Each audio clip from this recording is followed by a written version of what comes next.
ಸರ್ವೇ ಭವಂತು ಸುಖಿನಃ. ಇಂದಿನ ಭಕ್ತಿ ಸಂದೇಶವನ್ನು ನೋಡೋಣ. ಅಶೋಚ್ಯಾನ್ ಶ್ರೀ ಭಗವಾನುವಾಚ ಅಶೋಚ್ಯಾನ್ ಅನ್ವಶೋಚಸ್ತ್ವಂ ಪ್ರಜ್ಞಾವಾದಾಂಶ್ಚ ಭಾಷಸೆ ಗತಾಸೂನ್ ಅಗತಾಸೂನ್ಶ್ಚ ನಾನು ಶೋಚಂತಿ ಪಂಡಿತಾಃ. ನೀನು ಯಾವುದಕ್ಕೆ ಶೋಚನೆ ಮಾಡಬಾರದೋ, ಯಾವುದಕ್ಕೆ ಶೋಕ ಮಾಡಬಾರದೋ ಅಂಥದಕ್ಕೆ ಶೋಕ ಮಾಡ್ತಾ ಇದೀಯ.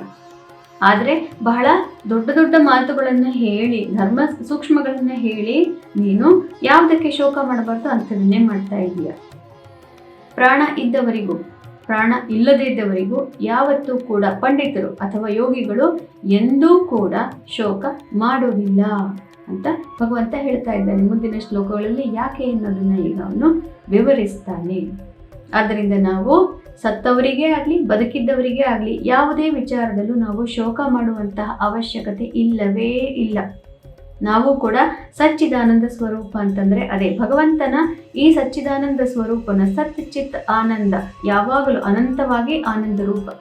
ಅದನ್ನು ನಾವು ತಿಳಿದುಕೊಂಡರೆ ಯಾವ ರೀತಿಯಲ್ಲಿ ಆನಂದವು ನಮಗೆ ಪ್ರಾಪ್ತಿಯಾಗಬಹುದು ಆ ರೀತಿ ಅನ್ನೋದನ್ನು ನಮಗೆ ಅರ್ಥವಾಗುತ್ತೆ. ಅದೇ ಈ ಜೀವನದ ಉದ್ದೇಶ. ಅದನ್ನು ಈಗ ಹೇಳೋದಕ್ಕೆ ಭಗವಂತ ಶುರು ಮಾಡ್ತಾನೆ. ಸಾಕ್ಷಾತ್ ಭಗವಂತ ತನ್ನ ಬಾಯಿಂದಾನೆ ತನ್ನ ಮಿತ್ರನಿಗೆ ಹೇಳ್ತಾ ಇದ್ದಾನೆ. ಇದು ಅರ್ಜುನನಿಗೆ ಒಬ್ಬನಿಗೆ ಅಲ್ಲ, ರಹಸ್ಯವಾಗಿ ಇದನ್ನ ಎಲ್ಲ ಕೇಳುಗರಿಗೆ, ಆಸ್ತಿಕ ಕೇಳುಗರಿಗೆ ಮಾತ್ರ ಇದನ್ನು ಅವನು ಹೇಳಿದ್ದಾನೆ. ಆದ್ದರಿಂದ ನಾವು ನೀವು ಎಲ್ಲರೂ ಅರ್ಜುನನಂತೆಯೇ ಇಲ್ಲಿ. ಆದ್ದರಿಂದನೇ ಭಗವಂತನ ಮಾತುಗಳು ನಮಗೆ ಅಷ್ಟು ಅಪ್ಯಾಯಮಾನವಾಗಿ ಕೇಳುತ್ತೆ ಮತ್ತು ಭಗವಂತನ ಹೇಳಿದಂತಹ ಒಂದೊಂದು ನುಡಿಗಳು ಕೂಡ ನಮಗೆ ಹೃದಯಕ್ಕೆ ತಟ್ಟತ್ತೆ. ಯಾಕೆಂದರೆ ನಾವು ಅದೇ ಪರಿಸ್ಥಿತಿಗಳಲ್ಲೇ ಇದ್ದು ನಾವು ಒದ್ದಾಡ್ತಾ ಇರ್ತೇವೆ. ಆದ್ದರಿಂದ ಭಗವದ್ಗೀತೆ ಬರೀ ಅರ್ಜುನನಿಗೆ ಹೇಳಿದ್ದಲ್ಲ, ನನಗೆ ನಿಮಗೆ ಕೂಡ ಹೇಳಿರೋದನ್ನು ಭಾವನೆಯನ್ನು ನಾವು ತಂದುಕೊಂಡರೆ ತಕ್ಷಣ ಅದ್ರ ಬಗ್ಗೆ ನಮಗೆ ಪ್ರೀತಿ ಎಷ್ಟು ಹೆಚ್ಚಾಗುತ್ತೆ, ಭಗವಂತನ ಬಗ್ಗೆ ಪ್ರೀತಿ ಭಕ್ತಿ ಅನ್ನೋದು ನಮಗೆ ಅರ್ಥವಾಗ್ತಾ ಹೋಗುತ್ತೆ. ಆದ್ದರಿಂದ ಭಗವಂತನ ಈ ಶ್ಲೋಕಗಳನ್ನು ಅವನು ಸಾಕ್ಷಾತ್ ತನ್ನ ಒಂದು ವದನದಿಂದ ಹೇಳಿರುವ ಈ ನುಡಿಗಳನ್ನು ನಾವು ಯಾವತ್ತೂ ಕೂಡ ಕಡೆಗಣಿಸಬಾರದು, ಅದನ್ನು ತುಂಬ ಕಡಿಮೆ ಅಂತ ತಿಳ್ಕೋಬಾರ್ದು. ಅದರಲ್ಲಿದೆ ಮಹಾನ್ ಅರ್ಥ ಗರ್ಭಿತವಾದಂತಹ ಸತ್ಯ. ಇಂದು ಶ್ರೀ ವಿಶ್ವಾವಸು ನಾಮ ಸಂವತ್ಸರೆ ದಕ್ಷಿಣಾಯನ ವರ್ಷದ ಭಾದ್ರಪದ ಮಾಸೆ ಶುಕ್ಲ ಪಕ್ಷಿ. ಇಂದು 27ನೇ ತಾರೀಕು ಬುಧವಾರ, ಚತುರ್ಥಿ ಮತ್ತು ಚಿತ್ತ ನಕ್ಷತ್ರ. ಮತ್ತು ಇಂದು ವರಸಿದ್ಧಿ ವಿನಾಯಕ ವ್ರತ, ವರ್ಷಾವಧಿ ಹಬ್ಬ. ಆದ್ದರಿಂದ ಮನೆಯನ್ನು ಶುಚಿಯಾಗಿಟ್ಕೊಂಡು ಗಣೇಶನಿಗೆ ಎಲ್ಲ ಪತ್ರೆ ಪುಷ್ಪ ಇತ್ಯಾದಿಗಳನ್ನು ಕೊಡೋದಕ್ಕಿಂತ ಹೆಚ್ಚಾಗಿ ದೂರ್ವ, ಗರಿಕೆ ತುಂಬ ಇಷ್ಟ. ಸ್ವಭಾವದಲ್ಲಿ ಸ್ವರೂಪದಲ್ಲಿ ಆನೆ ಆಗಿರೋದ್ರಿಂದ ಬಾಳೆಹಣ್ಣು ಮತ್ತು ಗರಿಕೆ ಬಹಳ ಪ್ರಿಯವಾದದ್ದು, ಅದನ್ನು ಕೊಡಲೇಬೇಕು. ಮತ್ತು ಗಣೇಶನಿಗೆ ಷೋಡಶೋಪಚಾರ ಪೂಜೆಯನ್ನು ಮಾಡಿದರೆ 21, 7 ಅಥವಾ 14 ಕಡುಬು ಇತ್ಯಾದಿಗಳನ್ನು ಈ ಒಂದು ಸಂಖ್ಯೆಯಲ್ಲೇ ಇಡಬೇಕು. ಇಟ್ಟರೆ ಬಹುಶ್ರೇಷ್ಠ. ಅದು 7 ಇಡಬೇಕು, ಇಲ್ಲ 14 ಇಡಬೇಕು, ಇಲ್ಲ 21 ಇಡಬೇಕು. ಪಂಚಭಕ್ಷ ಪರಮಾನ್ನ ಗಣೇಶನಿಗೆ ಬಹಳ ಇಷ್ಟ, ಅದರಿಂದ ಅವುಗಳನ್ನು ಮಾಡಬೇಕು.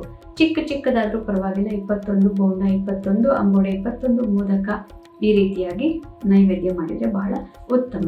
ಮತ್ತು 21 ಪ್ರದಕ್ಷಿಣ ನಮಸ್ಕಾರ ಅಥವಾ 7 ಪ್ರದಕ್ಷಿಣ ನಮಸ್ಕಾರ ಅಥವಾ 14 ಪ್ರದಕ್ಷಿಣ ನಮಸ್ಕಾರ ಯಥಾಶಕ್ತಿ ಎಷ್ಟನ್ನು ಮಾಡಬೇಕು. ಗಣಪತಿಯ ವರ್ಷಾವಧಿ ಹಬ್ಬ ಮಾಡೋದು ಬಹಳ ಮುಖ್ಯ. ಯಾಕೆಂತಂದರೆ ಪ್ರತಿಯೊಂದು ಹಬ್ಬ, ಪ್ರತಿಯೊಂದು ಕಾರ್ಯದಲ್ಲೂ ಕೂಡ ವಿಘ್ನ ನಿವಾರಕನಾಗಿ ಅವನನ್ನು ನಾವು ಪೂಜಿಸಲೇಬೇಕು. ಅದನ್ನು ನಾವು ಇಷ್ಟೊಂದು ಸರಿ ಮಾಡೋದಿಲ್ಲ. ಏನೋ ಒಂದು ಮಾಡಿಬಿಡ್ತೇವೆ, ಹೇಗೋ ಒಂದು ಮಾಡಿಬಿಡ್ತೇವೆ, ಆದರೆ ಫಲ ಬರಲಿಲ್ಲ ಅಂತ ಮಾತ್ರ ಒದ್ದಾಡ್ತಾ ಇರ್ತೇವೆ. ಯಾಕೆಂದರೆ ಶಾಸ್ತ್ರೋಕ್ತವಾಗಿ ನಾವು ಮಾಡೇ ಇರೋದಿಲ್ಲ. ಎಷ್ಟೊಂದನ್ನು ಕಡೆಗಣಿಸಿರ್ತೀವಿ, ಏನೂ ಆಗಲ್ಲ ಅಂತ ತಿಳ್ಕೊಂಡು ಕಾಫಿ ಕುಡಿದಿರ್ತೀವಿ, ಅದೇ ಕೈಲೇ ಹೋಗಿ ಸೀದಾ ಪೂಜೆಯ ಹೂವು ದ್ರವ್ಯಗಳನ್ನೆಲ್ಲ ಮುಟ್ಟಿರ್ತೀವಿ, ನಮ್ಮ ಗಮನಕ್ಕೂ ಬಂದಿರೋದಿಲ್ಲ ಅದು. ಮತ್ತು ನಾವು ಎಷ್ಟೊಂದು ಕಡೆ ಶೌಚಾಲಯಗಳಿಗೆಲ್ಲ ಹೋಗಿರ್ತೀವಿ, ಕೆಲವು ಕಡೆ ಅಲ್ಲಿಂದ ಬಂದ ಮೇಲೆ ಕಾಲು ತೊಳೆದೇ ಸೀದಾ ಅಡುಗೆ ಮನೆಗೋ ದೇವ್ರ ಮನೆಗೋ ಹೊರಟು ಹೋಗಿರ್ತೀವಿ, ಎಲ್ಲ ಮುಟ್ಟಿರ್ತೀವಿ.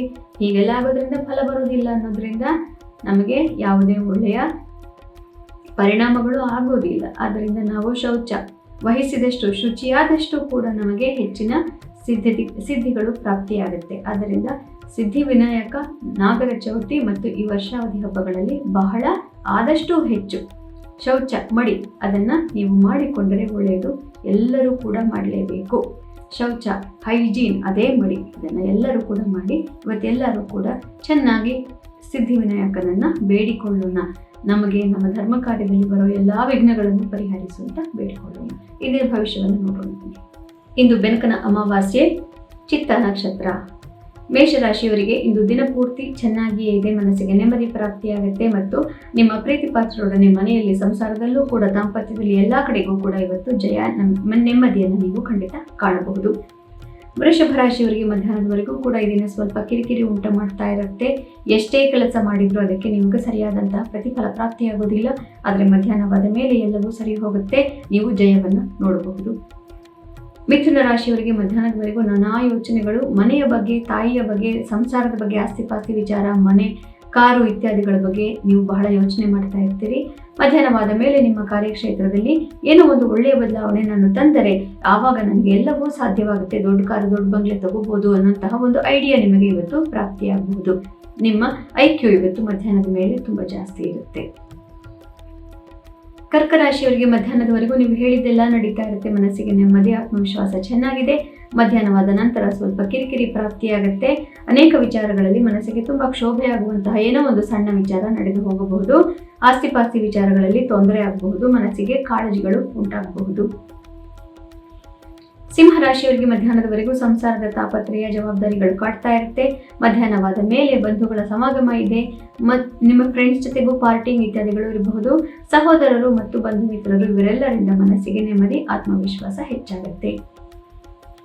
ಕನ್ಯಾ ರಾಶಿಯವರಿಗೆ ಮಧ್ಯಾಹ್ನದವರೆಗೂ ಕೂಡ ಮನಸ್ಸಿಗೆ ನೆಮ್ಮದಿ ಪ್ರಾಪ್ತಿಯಾಗ್ತಾ ಇದೆ. ಮಧ್ಯಾಹ್ನವಾದ ಮೇಲೆ ಸಂಸಾರದ ಜವಾಬ್ದಾರಿಗಳು, ಅವರಿಗೂ ಕೂಡ ನೆಮ್ಮದಿಯಾಗುವಂತಹ ಕೆಲಸವನ್ನು ನೀವು ಮಾಡಬೇಕು ಅಂತ ಅವರು ಹೇಳ್ತಾರೆ, ಅದನ್ನು ನೀವು ಮಾಡಬೇಕಾಗತ್ತೆ.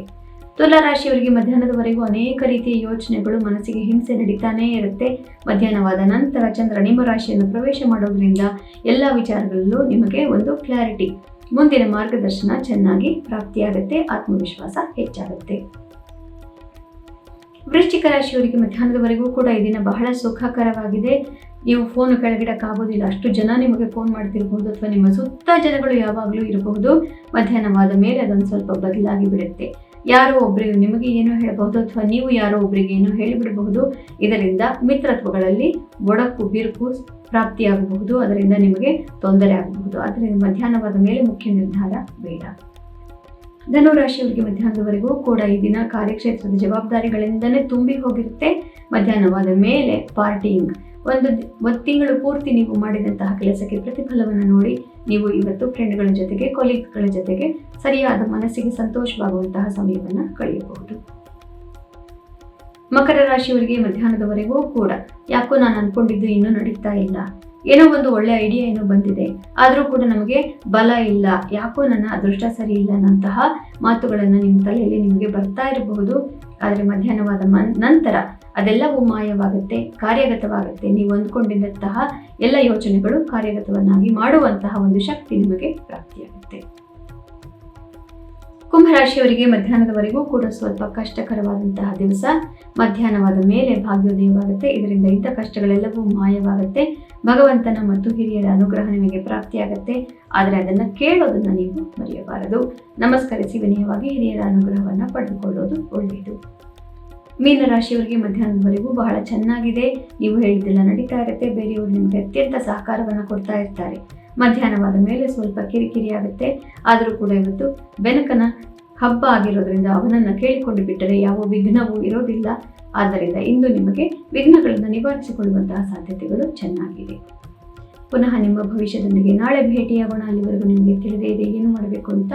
ಭಗವದ್ಗೀತಾ ಶ್ಲೋಕಗಳನ್ನು ಪಠಣ ಮಾಡಿದರೆ ಜನ್ಮಾಂತರದ ಕರ್ಮಗಳು ಕೂಡ ನಶಿಸಿ ಹೋಗುತ್ತೆ. ಎಲ್ಲರೂ ಗೀತೆಯನ್ನು ಓದೋಣ ಮತ್ತು ಅರ್ಥ ಮಾಡಿಕೊಳ್ಳಲು ಪ್ರಯತ್ನ ಪಡೋಣ. ಎಲ್ಲರಿಗೂ ಶುಭಮಸ್ತು.